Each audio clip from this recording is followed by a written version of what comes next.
Okay, gotta click that.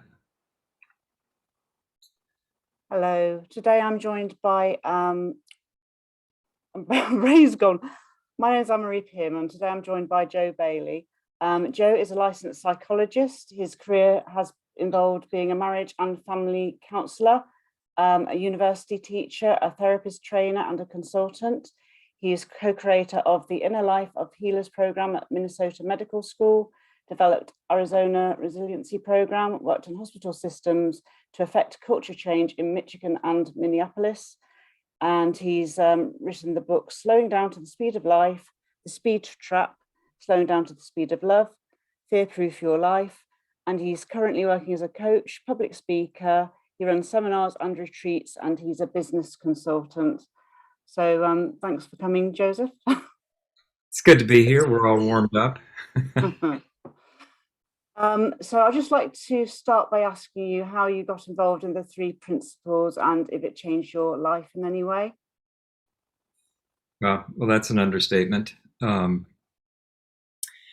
So I think there's a lot of ways to answer that question. You know, I can tell you my best friend at the time, Keith Blevins, Dr. Keith Blevins, some of you probably know who he is. He and I went to graduate school together.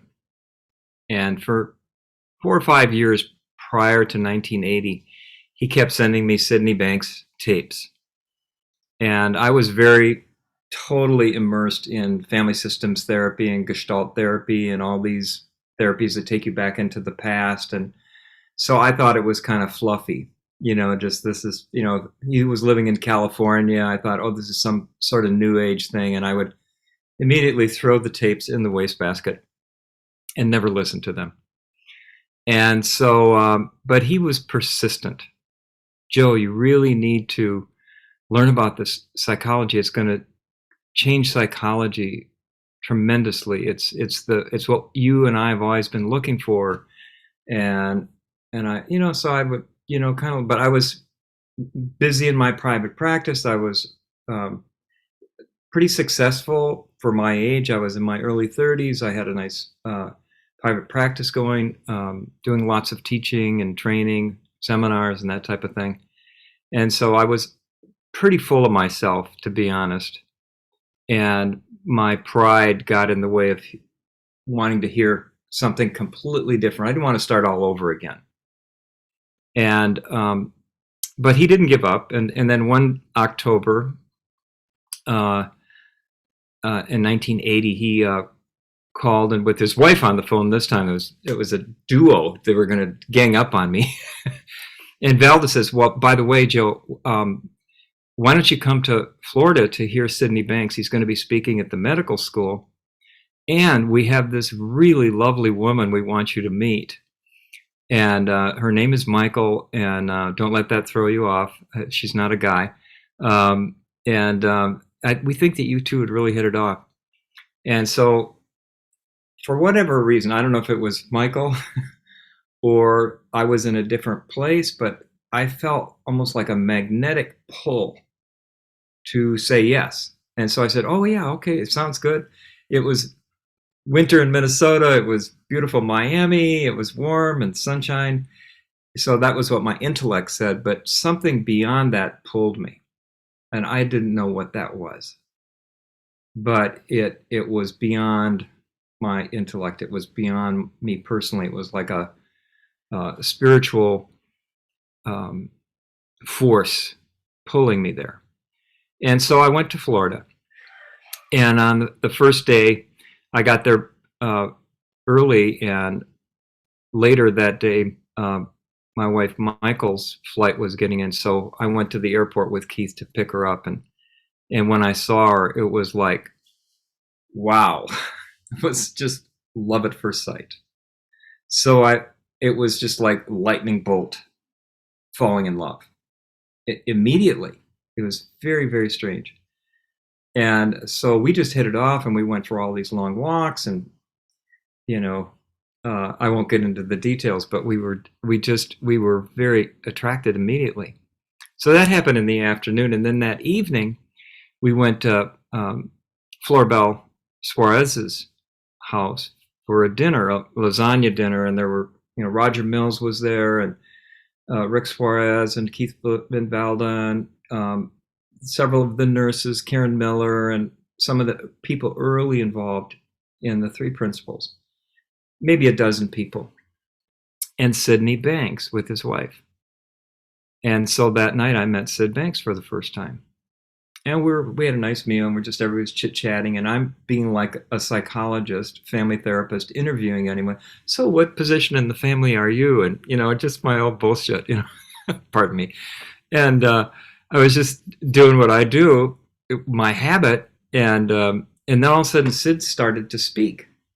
And everybody else got really quiet and respectful.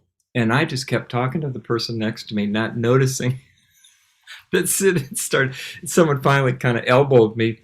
And I went, whoa, God, I did something wrong here. What? Oh, this is weird. What's going on? So I was kind of taken, like, why are they so respectful? This is, what, is this a cult or something? What is this? I was very, very nervous.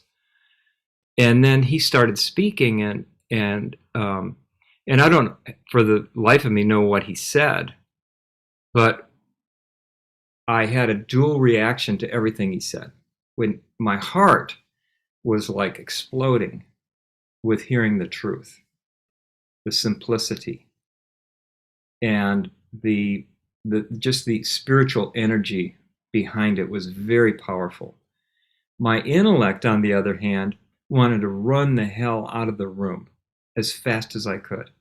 But that would be too embarrassing to run out of the room. And I had just met Michael, so I wasn't going to leave her. So I stuck in there. And he kept talking and talking, and I have all these yeah buts in my mind. Yeah, but what about the past? You got to work through the past. Yeah, but what about feelings and emotions that are trapped in the body, and you have to get that out, and beat pillows and scream and primal scream and all that. And I wouldn't say it, but he would respond to the question as though I had said it out loud. And that was like, whoa, woo, woo, this is weird. This is spooky. I want to get out of here. How can I save face and eject like a pilot in a plane, the ejection chair? I wanted to get out of there. But then I wanted to stay because it was, truth drew me in. So that was my first encounter with Sid. And after I came home, I didn't know what hit me. I'd fallen in love. I'd met an enlightened human being who completely pulled the rug out from everything I had been working for 10 years of education and graduate school. And I read hundreds, if not thousands, of books and had this system of how to do things, and it just collapsed. And I went back the next Monday to see my clients, and I was like, I didn't know what to say. It was like someone erased my brain of everything I knew. And I felt naked, exposed. But I would share a little bit about what I was seeing myself, and my clients would stop and they'd look at me and, God, why didn't you tell me that before? That is so powerful. And I would say, well, what did I say? Tell me what I said. And I would hear it and I'd go, wow, that is really powerful. That came out of me? I said that? Like I was speaking from beyond my intellect, from my wisdom, and helping my clients was teaching me the principles. So that's how I began to learn the principles, was seeing the impact it was having on my clients, who were mostly chemically dependent, alcoholic, drug addicts, or family members thereof. And a lot of incest, a lot of sexual abuse, a lot of serious problems. And they were experiencing mental health for the first time. Well, that's why I got in the field. I wanted to help people be happy. That was my goal. And all of a sudden I found that what I was doing wasn't making people happier. It was just helping them understand why they were miserable and how to cope with it for the rest of their lives by coming to see me forever and go to support groups. And and and so I started clumsily teaching the principles. um, I'm sure all of you teach them a lot better than I was teaching them then. I was just bumbling my way through, but my clients got well. They started graduating from therapy. 6 weeks passed, and several of them said, "Thank you, Joe, so much. My marriage has changed. I feel like I got a fresh start in life. I feel so never felt this happy. Thank you so much."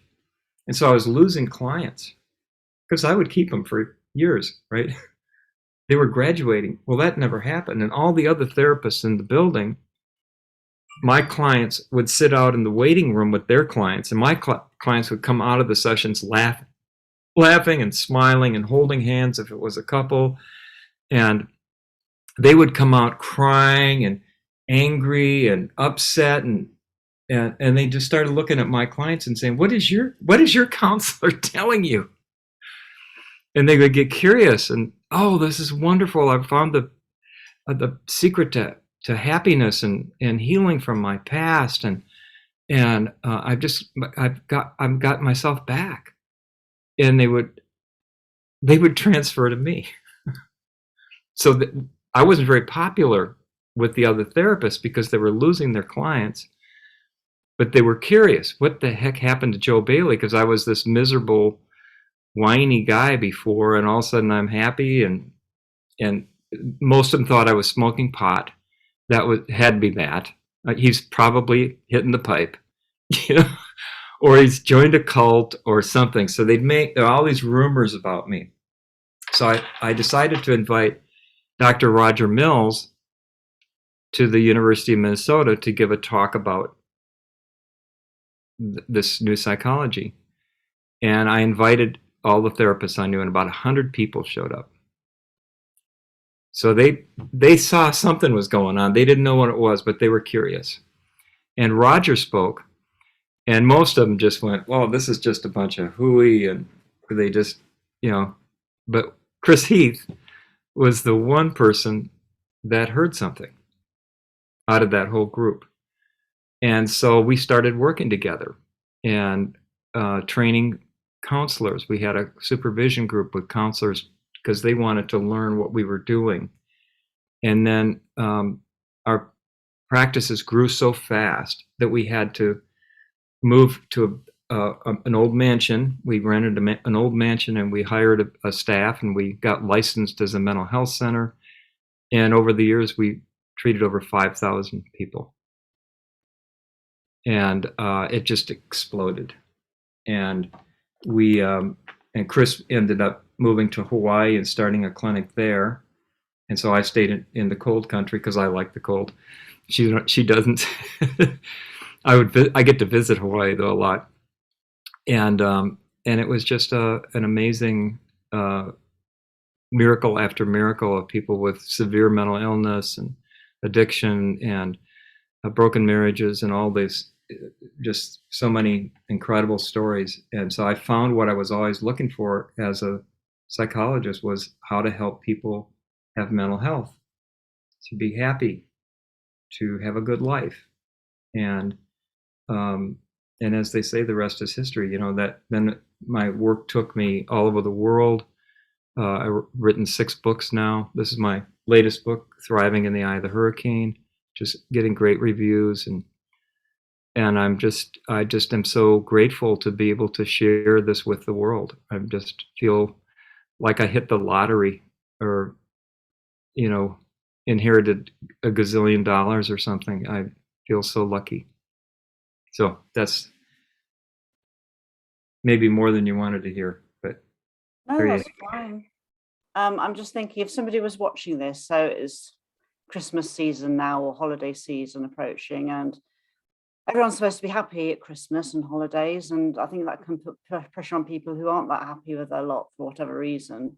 They might have anxiety or depression, and struggling. So if somebody was struggling and they were thinking, oh, 2022 is coming up, things have got to change, I want to change my life, maybe they're struggling with addiction or alcoholism or just general depression, what would you say to somebody if they came to you as a client saying, I'm really struggling, how can you help me? Well, with all my clients, the first thing I do is really just listen to them and just hear their story. And because most people just really want a good listening to, when someone really listens deeply, respectfully, and with love, they start hearing themselves say things. So their own wisdom starts to kick in, and they hear the fallacy of things that they're saying. They wait a minute, do I really believe that? And so there's listening is a very powerful way to help people. And therapists have always known that. Carl Rogers was big on that, and most therapies always include doing listening, but they would call it active listening. I hear what you're saying, and they'd spin back what but so they're in their head the whole time trying to memorize everything the client is saying, so that the client feels heard. But it's a different kind of listening than that. It's not a listening to gather information. It's not a listening to try to fix the other person. It's a profound, deep connection, heart to heart, that gets created in that, and in that heart to heart interaction with deep listening and someone speaking from their heart, it has a healing effect where they begin to have insights about what they're saying. Well, wait a minute, do I really believe that? Maybe there's another way, and so the client will then direct me how to help them, clear up a misunderstanding. But if I don't listen to them, I don't know where the entry point is, where the beginning point is. If I'm just teaching them about the three principles and lecturing them about it, that's not going to bear much fruit. I have to be relevant to where they're open. They may not be open to talking about their alcoholism, but they're open to talking about wanting their marriage to be better. So I start there, or wanting to be a better parent. So wherever there's an opening is where my intuition leads me as a coach or a counselor. And so that's how I train counselors and coaches, is you first have to find this for yourself. And that's what, when I went through my training in Florida for a year, an internship, they would always say, Joe, catch the ball before you run with it. Because I was always thinking, how can I teach this to my clients? How can I pass this on to my clients? And they would say, just get this for yourself, and then your wisdom will show you how to help your clients, how to do this. And they weren't even all therapists. I was way more trained in therapy than my teachers. And I trained with some of the best in the United States, extraordinary family therapists and things. So they didn't really, but they knew that until my consciousness shifted, until my life got better, happier, more peaceful, that's really what teaches people. It's your feeling that you show up in with the client. It's not so much what you say, but where you're living from. And the more you live from that, it's like right now when I'm talking to you, I have no idea what I'm going to say next. It just comes out of me, and I don't really ever prepare much. Like if I have to give a conference, or I just wrote a book, but so I have an idea of what I'm going to do. It doesn't mean that my brain is completely useless. So I see a way to organize it, and it comes to mind, oh, I should interview Pete, or I should interview this person or that person.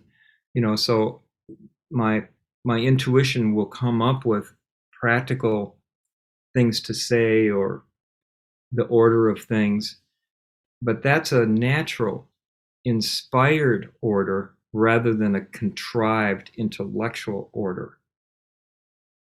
Does that make sense? Yes, it does. I was listening as part of my preparation for doing this. I was listening to your YouTube channel, In the Eye of the Hurricane, the podcast you do.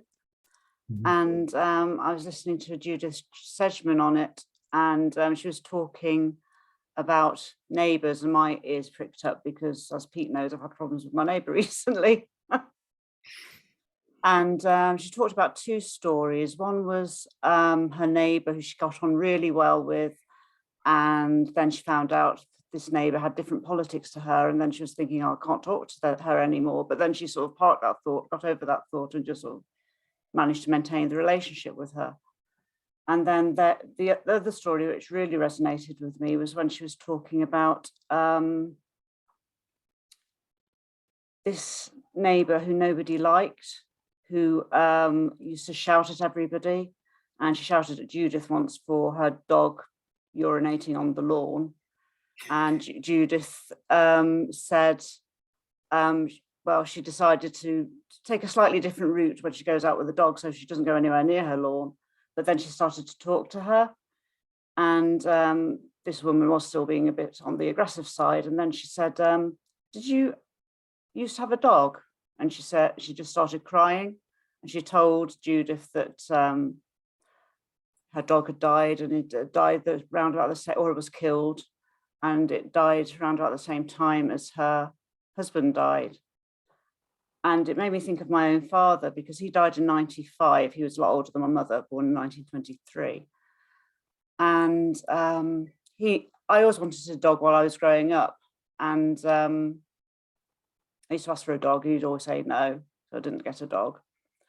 And we didn't find out until after he died, and this was through my half sister, that he had a dog killed, and that dog would have died at the same time, or around about the same time as his father died in an industrial accident. And it just made me think, gosh, how powerful it would have been if Judith, for example, and sorry, that was another thing, all the neighbours, I only found this out after my father died as well, they didn't like my father because he was so rude to people. And I'd been out with him before. He was okay with me, but somebody would approach him and say, sorry to bother you. Well, don't then. And he'd just storm off. And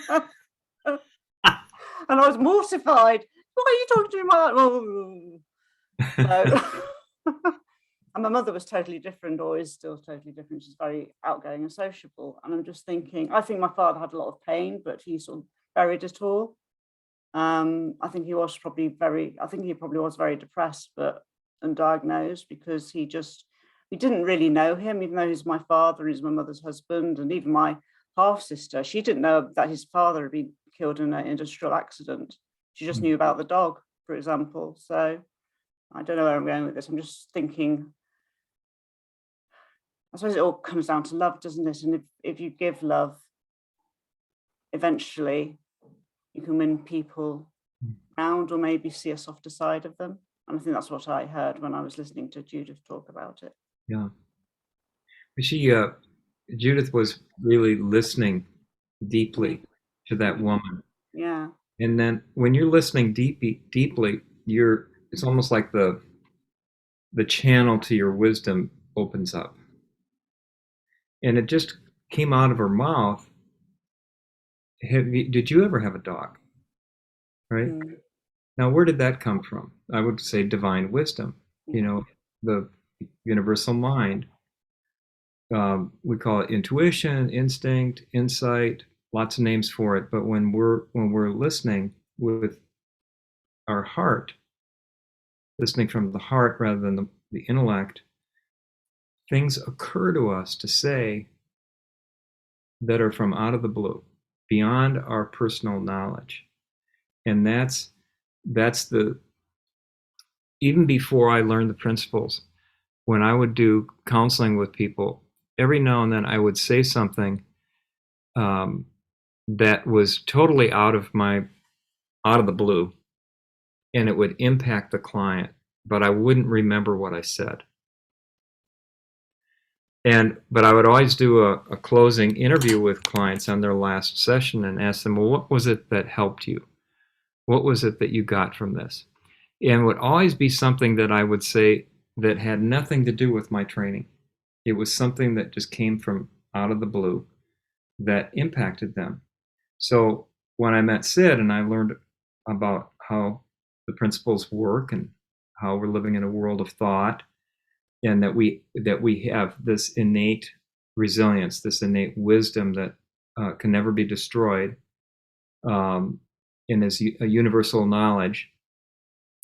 All of a sudden, I kind of played back all the moments of brilliance that I didn't know what I said came from mind, and um, and so it the principles just simplify the therapy process, the coaching process. Um, Instead of it learning a bunch of techniques or strategies or concepts and ideas, it's more emptying your mind so that you can hear the voice of truth or the voice of wisdom coming through you, and that's really what we're just teaching our clients. I met with a young lady yesterday who was just having horrible panic attacks, and just she's very codependent. She's worried about everybody, her boyfriend, her mom, her dad, her brother, her everybody. She's just a worrier. She's so consumed with all of these external things. And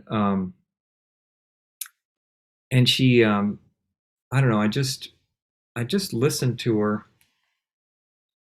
and began to kind of just point her to, you know, what's your inclination about what to do here? What would you really like to do? Well, I'd really like to, just love them, or I don't know what she said, but it was true.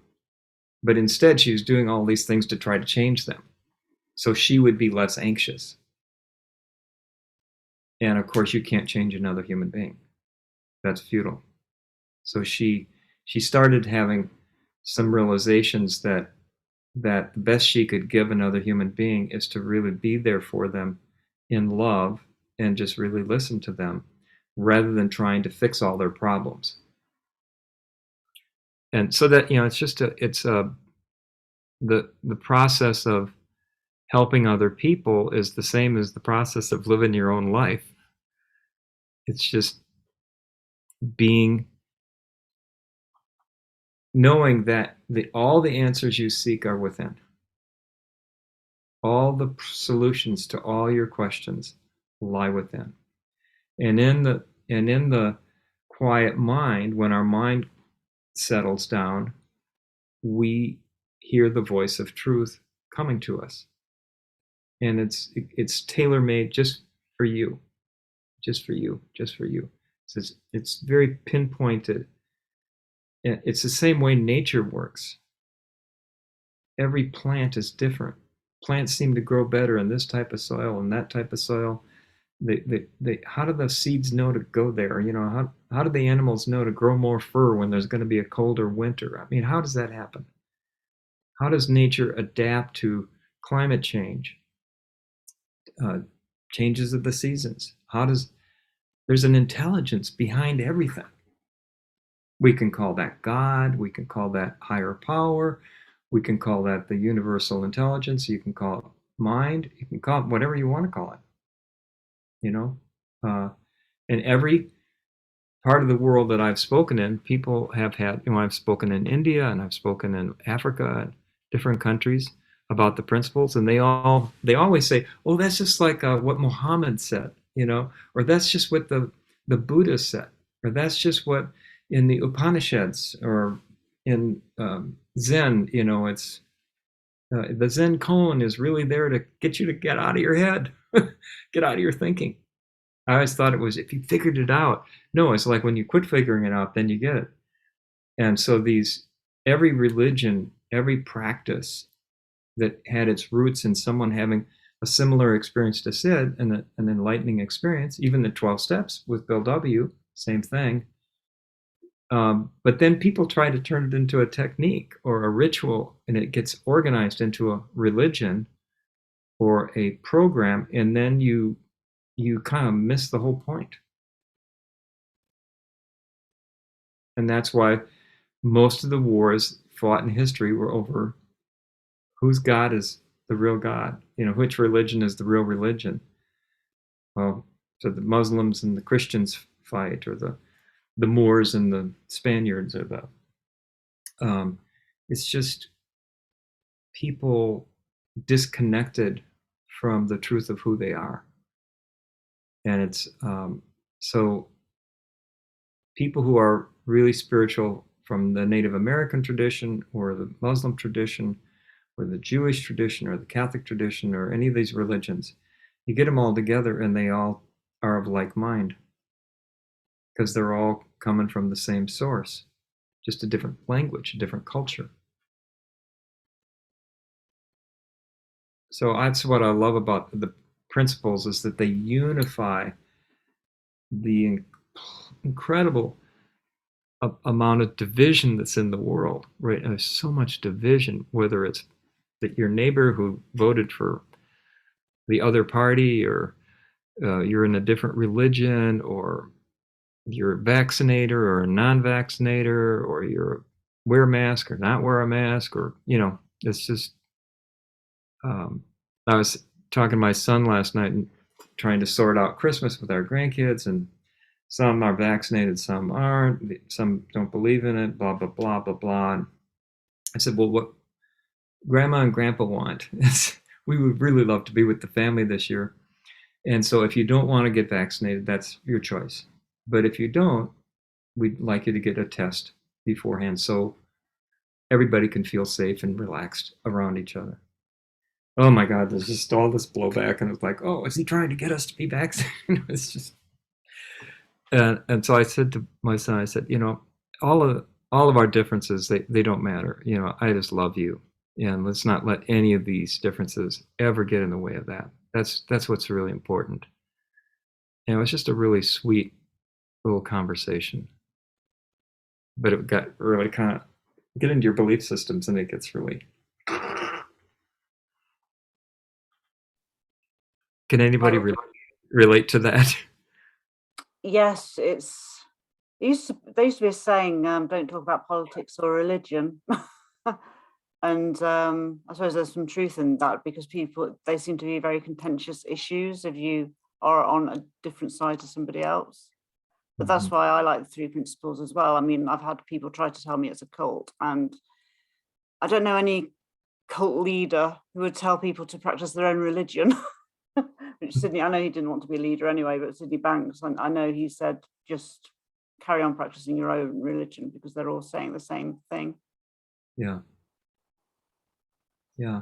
And that's why I wrote this book, because, we are in a time where we're so much more aware of our belief systems through, Facebook and the internet, and, people are living on their phones. It's just, they don't know how to relate to each other.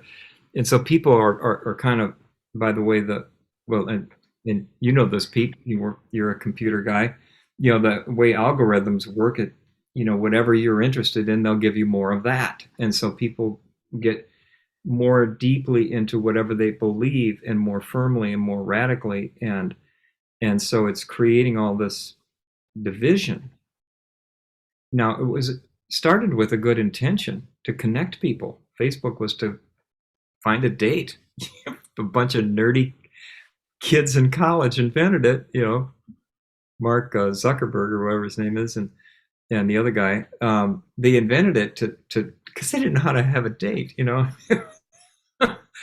They're kind of nerdy, so they developed Facebook, but it just turned into this thing that has, pitted people against each other and all that. And so in this world, we have all this division, but we also at the same time have huge problems that force us to all work together. So if the virus isn't eradicated from the whole planet, it's just going to keep mutating and coming back and coming back and coming back. So if you were divine intelligence, you would say, let's create an illness that they all have to work together on to bring people back together. That's it looks like a real negative, but it's forcing us to cooperate. And if we don't, more people die. So even in the ills of what's happening, it's all pointing us back to the same truth. We have to find love and understanding, listen to one another, respect our differences, agree to disagree, find the common good. It's pretty simple, but it could get lost in all the drama. And so I wanted a book that's full of stories, and Pete's in there with his poem and Beyond Recovery people. There's stories about businesses. Next week, I interview Ken and Robin and Sandy Crott, who work with Insight Principles. They have an office in London, one in Boston. And they're working with big Fortune 10 companies around the world, teaching the principles in management. And then there's all these school curriculums like the Rubensteins work with iHeart and other curriculums in British Columbia. And, I kind of showcase all of the curriculums in schools just to show how this understanding is going out in every walk of life to show the universality of the principles.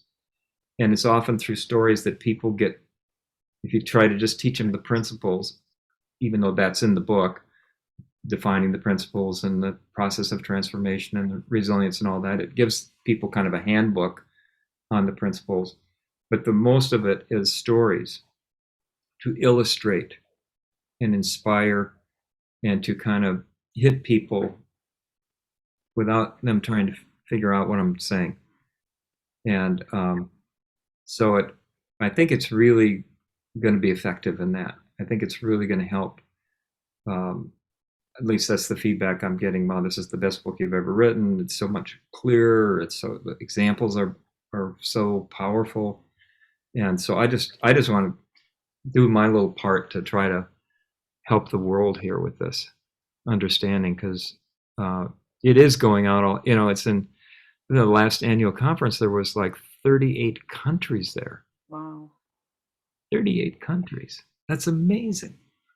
People from every religion, every nationality, every political belief system. It doesn't, principles are kind of a common denominator. Anyway, you guys have any questions, comments? I was just going to ask that myself, if anybody else has got anything they'd like to ask or comment on. Yeah, Joe, you doing a tour on the book at all after the new year? Well, I don't, it's all kind of depends on what happens with the variants and all that, what happens with air travel. So everything's kind of on hold at this point. Most of my promotion of the book is through my podcast and other people's podcasts like this one. So this has been wonderful to be on podcasts from all over the world. Oh, there's another one. Or is that the same one? It's the same one. I was feeling guilty because she was whining in the kitchen. Oh, okay. Yeah, she looks darker. I thought it was a different dog. I think it's just because it's got darker in this room. I think that's all it is. Yeah. But yeah, so I'm that's mainly the way. It's weird because every other book I've ever written, I've gone on national tour and go on TV and radio and 4 or 5 shows a day, and just that they do a blitz. And publishing doesn't do that anymore unless you're really famous. You don't get a book tour, and so I didn't make that cut. I find that hard to believe. Well, it's weird, It's like you guys have known this, when you try to tell people about the principles, it can sound so simple to people. They think it's just fluff. And like in talk shows and things like that, they want you to give you 3 things to do in your daily life. You know, give me a technique, give me something to do, and to try to get across that we're talking about something that's more fundamental than that. How your mind works. It's like, huh? What? You know, it's hard to get that across in a 5-minute radio interview. So I've gone to the podcast as a deeper way to present this. And I think the podcasts are a wonderful medium for doing that. So that's mainly what I've been doing. And but it's, you know, there's issues with the supply chain. You know, like my books, all the bookstores can't get the books because it's tied up in the middle of the ocean somewhere, and I don't. So it'll get out when it gets out. That's all I know. Is there a Kindle or an If audio? you have any great ideas, Pete, I'd be open to them. I can hire a jet.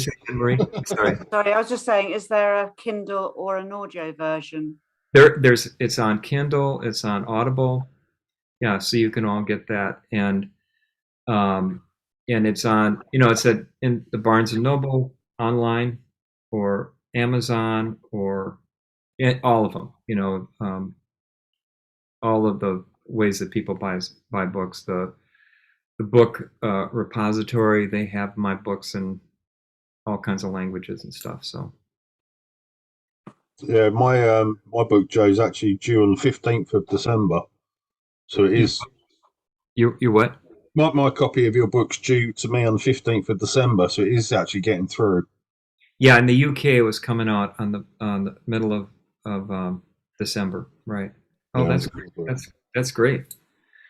Yeah, I was gonna try to mail them to people in Europe, but God, I went to the post office. They said it was like $28 for each book to mail, and it was like, when I have about 40 people to mail it to, it was like, man, that'd be a couple of $1,000. So I was just like, I'm gonna have to send people Audible books, and I'll just write you a nice note and send it to you in the post, something like that. So we just have to adapt to the times. Anyone else have anything they want to share or ask?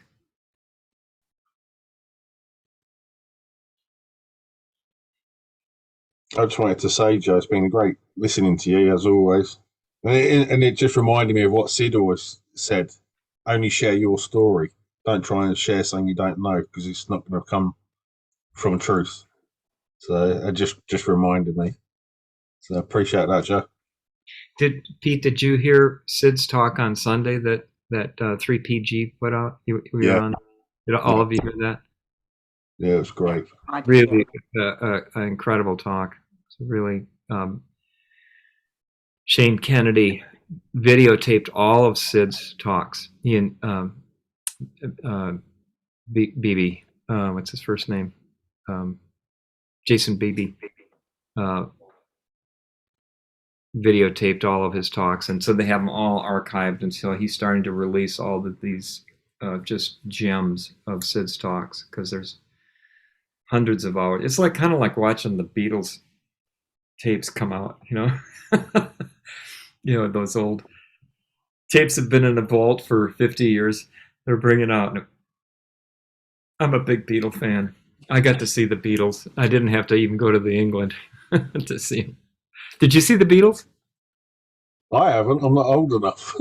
Oh, that's right. Yeah, I'm so old. Yeah, I saw the Beatles when I was 14 Oh, wow. for $5, $5 American. They're one of my favourites.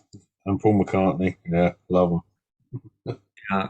Well, it's those tapes that it's just showing them how in the act of creation, and it's just beautiful to see when people they had such a love for each other, even though they were breaking up. That this was their last gig, you know. They were so funny with each other and lighthearted and respectful, and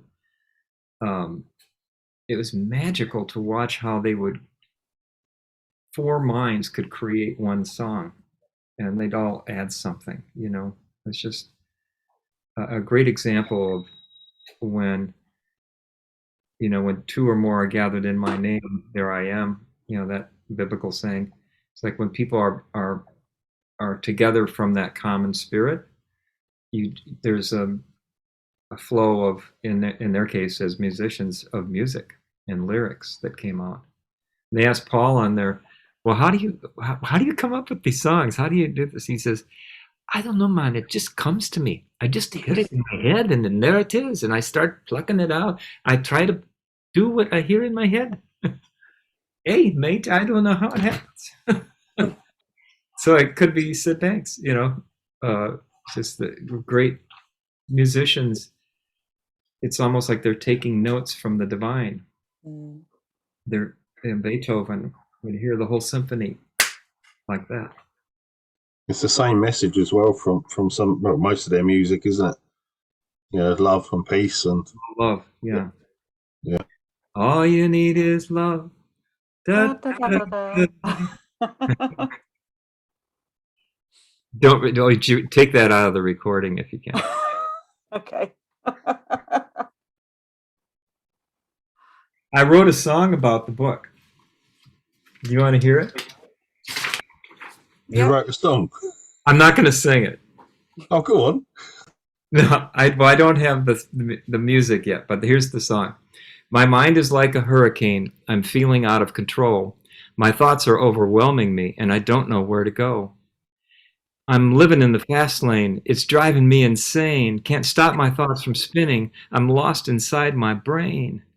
My mind is like a hurricane spinning out of control. I need to slow it down, but I don't know where to go. I want to find the I. I know there's peace inside. I'll rest my mind in the calm and get off this crazy ride. The eye of the hurricane is peace that exists within my soul. It's mine to have and rest in, the calm what makes me whole. My mind can be like a hurricane, but I can ride and tame its force, rest inside its eye, and stay within my source. When my thoughts begin whirling again and again, I now know how to stop them. I know to go within. My mind was like a hurricane. It was driving me insane. I saw the I inside me, where now I shall remain. I love that. Michael and I was talking to my buddy, who I play pool with. I'm in a pool league, and I said, he's a musician, and I said, damn, let's. I want to get back into playing guitar. Let's play some music. And he says, well, why don't we write a song? You write the lyrics. I'll write the music. And I said, cool. That sounds great. So that next morning I woke up, and I could hear the song in my head, The Hurricane. And I just started talking. And then Michael, so we laid in bed for 4 hours and wrote the song together. It's like Yoko Ono and John Lennon, kind of. And so this is, it's been worked on a lot, but this is the end product. So on the next book, we get a free CD as well, do we? Yeah, I'm still working on that part, Pete. Still working on that. That was brilliant. I loved it, Joe. Brilliant. Yeah, that was very good. Do you have a melody for it yet? Well, Dan came over a few months ago, and we kind of worked out a melody, but he's so advanced in his music, I couldn't play those chords. It was too much. So I have to come up with a simpler version. But yeah, I kind of go in and out of playing guitar and music. I'm always want to be one of the Beatles. Who doesn't, or your favorite musician?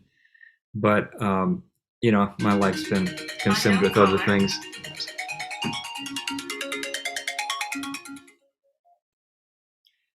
Spam. I love it. I know that feeling. These new phones, they tell you when it's spam. I know that feeling, Joe, about the guitar. I've been trying to play it for years. Oh, you too? Yeah. Yeah. Mine's sitting over there in the corner, Yeah. getting dusty. But every now and then I'll take it out, and I've written a lot of songs about the principles, and I actually have a CD, a recorded one of it. Yeah. You have to So share that with me on Friday. I'll send that to you, Pete. I'll see if I can find it. Yeah, I had a friend who was a drummer. He had a recording studio, and so we recorded it in his basement. That was fun. But my career hasn't really taken off in that department. I think that's for another lifetime. Well, they say it's never too late, so you never know. You never know. Yeah, Grandma Moses, started painting when she was in her 80s or something. Well, nice to be with all of you. Does anyone else have anything they want to add, or? Go on, Julian. I really just want to say thank you, Joe. I met you at the Slice of Happiness Zoom, didn't I? I don't know if you remember. Yeah, right. That was quite a few months ago, and I just really enjoy listening to you, basically. It's put me in a nice, calm, zoney space. So just a thank you, really. Oh, you're very welcome. Thank you for listening. It's all on the listening. Yeah. Well, very soothing voice.